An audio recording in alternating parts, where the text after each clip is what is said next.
Okay, so I'm going to talk about pottery, specific artifact type. I'm not going to even talk about all the different kinds of pottery that are present on the Canadian plains. I'm just going to talk about 5 ceramic groups that occur to them, and I'm especially interested in the temporal and spatial distributions of those groups. I must note that for Saskatchewan and Alberta, my definition of the Canadian plains extends south of the 49th parallel to the Missouri River. So in keeping with present times, I'm going to suggest that that area should become a 4th Canadian territory. I want to start a discussion about the implications of the complexity of the detailed and well-preserved archaeological record available to Canadian plains archaeologists. And I want to offer a few thoughts as to the relationship of that diversity to, among other things, present-day land claims and ethnohistory. And that's where I feel Barney's influence most strongly. When I came to Calgary to pursue a PhD, I was very much stones and bones. Kind of still am, but Barney was very insistent that I consider the effects of my work on present-day issues. And I started working on that for my dissertation 40 years ago, and I'm going to continue with that here. A disclaimer, I'm using phase and culture names to identify groups of pottery. It's an outrageously bad taxonomic practice, but I'll do it for present-day purposes. I spilled a lot of ink to decry the use of cultural historical entity names, such as Avonlea, to classify artifacts. We'll have to have a talk about Avonlea. I don't think we're as far apart as we might seem.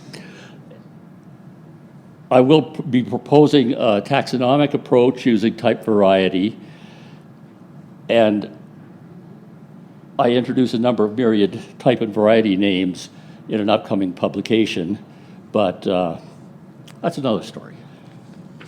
So we're going to start, and seeing as how we're all about nostalgia here, we have to have sunrises and sunsets. There I am pointing, because all the archaeological survey people always pointed in their surveys, pointing off across to the sunrise at Lanso Meadows, and then over to Cochrane, Alberta, where I live. So, do I need to explain to the young folks what slides are?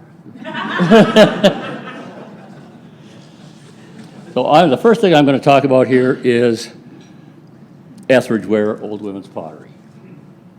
This pottery is roughly cord marked, tends to be fairly thick, cord roughened, fairly thick lips, and these materials come out about 1100 radiocarbon years ago, and that pottery style stays astonishingly static for the period right up to contact.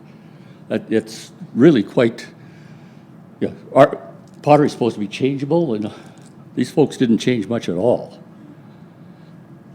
And Etheridge ware, can you all see that? The blue dots there, that's the distribution of Etheridge ware.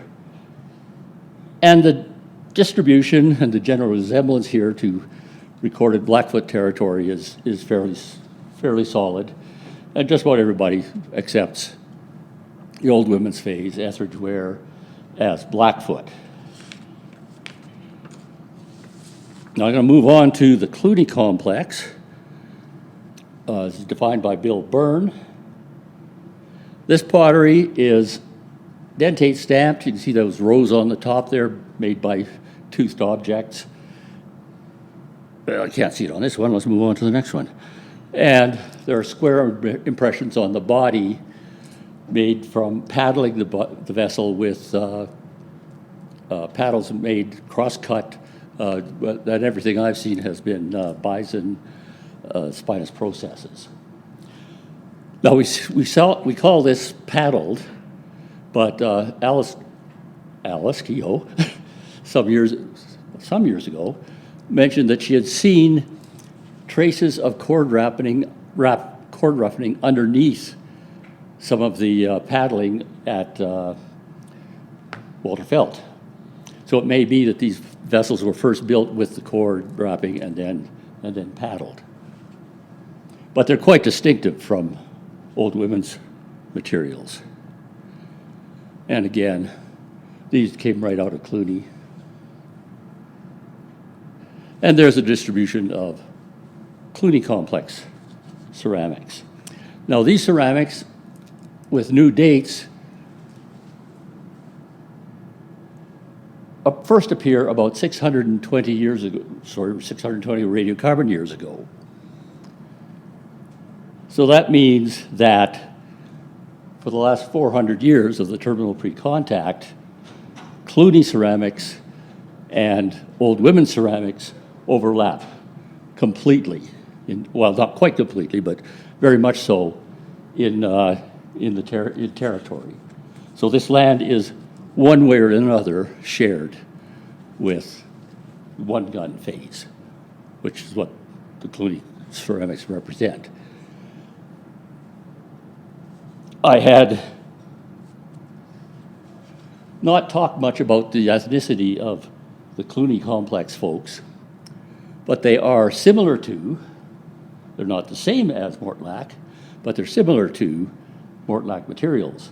I suspect they're related, not just in style and form, but ethnographically. I suspect these folks are part of the Nakota-speaking universe. Now, Nakota languages have many dialects. Some of them are actually incomprehensible amongst each other. So I'm not saying that the Nakota are one group that just appeared. There are a lot of different peoples associated with Nakota groups. And then to the best pottery on the planet, of course, Mortlach. Similar to Cluny, but much more finely made. The clay bodies are much firmly pressed. They're much thinner. The tools used to make the impressions are much finer. From a Saskatchewan perspective, the Cluny materials look kind of clunky. We always, Albertans can't make pots. And they're basically two different kinds of pottery. One is very much marked with cord-wrapped tools, and the other is dentate stamped. But they co-occur in most of the sites that we see, so I put them together. I give them, in my upcoming publication, type and variety names, but never mind that. Now, Mortlach pottery, that's in Alberta. That's your site. When I first looked at it in my dissertation, that was the distribution that I found for Mortlach pottery, all the way over in Montana, North Dakota, Manitoba, and Saskatchewan. But in the last few years of my paid career and during my retirement, while I was doing statistical analysis of phytoliths and so on, I sneaked in and kept acquiring locations for Mortlach pottery, which has really changed since I first looked at it. And it has really expanded into, my knowledge has really expanded into Alberta. So, and that's Bodo up there for Trevor. We were talking about that. And there's a lot of it up against the Rocky Mountains here, as there was with Cluny. Now, this is our knowledge of the distribution today, so far. As we can see, knowledge changes considerably as research progresses. I've seen a lot of young faces here. If you want to get more interested in the pottery and the distribution of pottery, keep going. There's more to find, and there's more to know. I want to talk about Devil's Lake Suresford. These are miniature pots, kind of this biggish. That's that tall, that big around. And I'm bringing them up primarily because most of the people I talk to in Saskatchewan and Alberta are unaware that there is such a thing, which would be fine if it didn't occur in Saskatchewan and Alberta. So these are ceremonial vessels that we find in a variety of contexts. There's a great deal of debate on how these vessels should be classified. They are found first in Devil's Lake Suresford burial mounds. But since then, that's in southern Manitoba, but since then, they have been found up in the boreal forest of northern Alberta, boreal forest of Saskatchewan, plains of Saskatchewan, and in one instance in Alberta. There are those who prefer to think of these as a phase, the Devil's Lake Suresford phase. But the vessels themselves tend to be made in different manners, and those manners correspond to the way in which the vessels were made in the local area.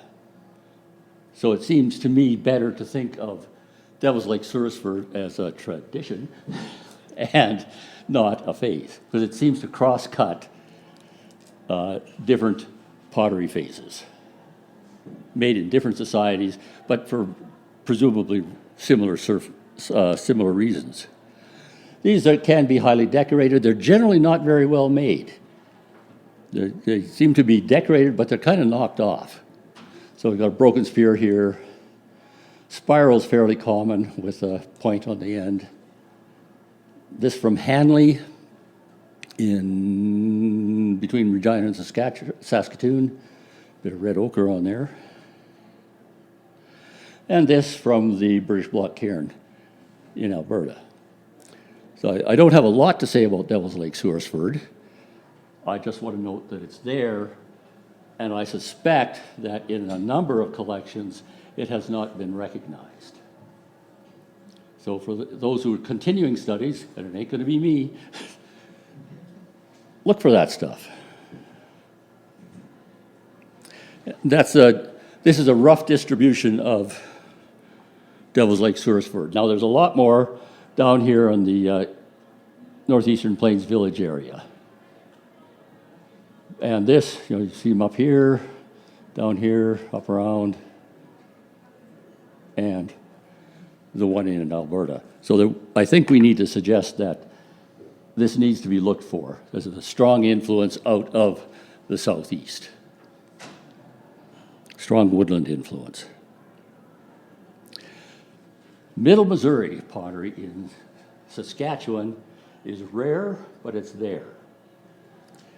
Just cord-marked lines across, rounded rims, or almost slanted rims. These are early ones, probably Fort Yates.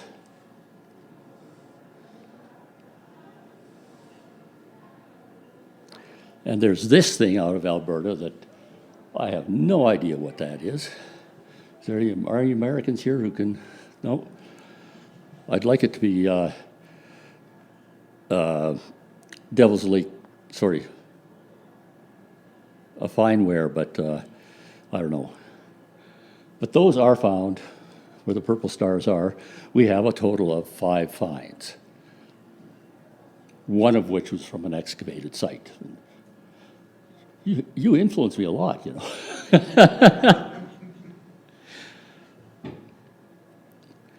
But, and this is an important part of the study of this particular artifact type, there are all kinds of unknown vessel types throughout the Canadian plains.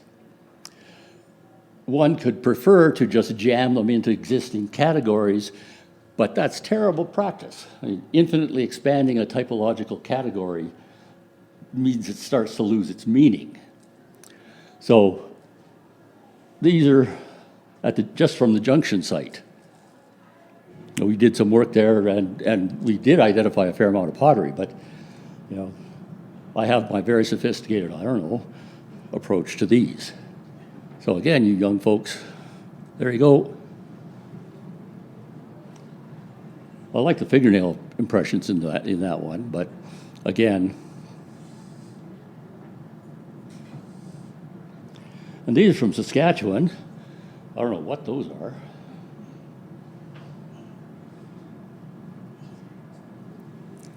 So I've been doing this for 40 years, and I can just go ahead and say, I don't know what these are. Now, there's the amalgamated pottery distribution of what I've been talking about so far. Now, the first thing I want to note is that when I first came to Alberta, people were saying there's no pottery in Alberta. And some people are still saying there's very little. That's not true. Basically, on the Canadian Plains, there are more sites with pottery in them in Alberta than there are in Saskatchewan. That is not the result of what the prehistoric people were doing. That's the result of the intensity of activity and development in Alberta as opposed to Saskatchewan. But nonetheless, we can see that there are a lot of ceramic sites in Alberta, and I'm prejudiced, but I don't think these are being studied enough. We need to do a lot more work with these studies. 2 minutes, Steve. Sorry? 2 minutes? Easy, easy. Piece of cake.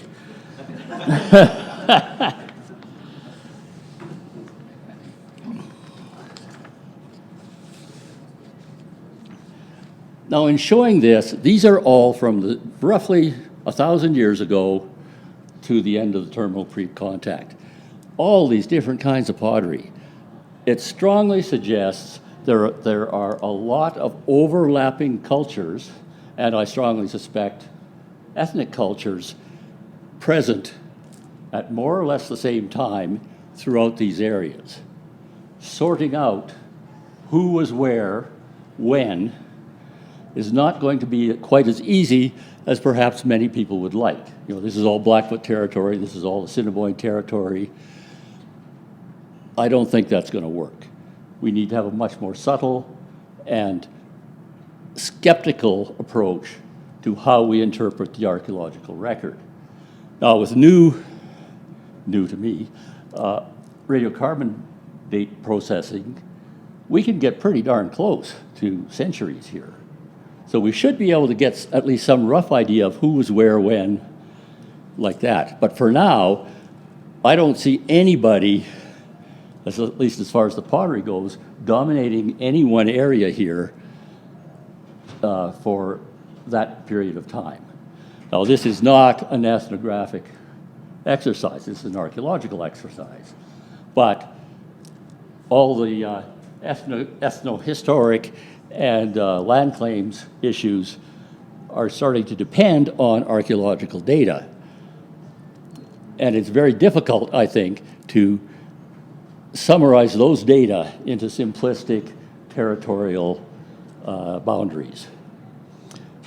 That is really what I wanted to say about this, is that the pre-contact Canadian Plains are a very exciting place, very diverse, very changeable.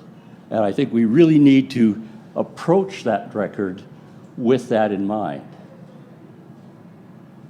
With that, see, I'm going to make it. I sail off into the sunset once again.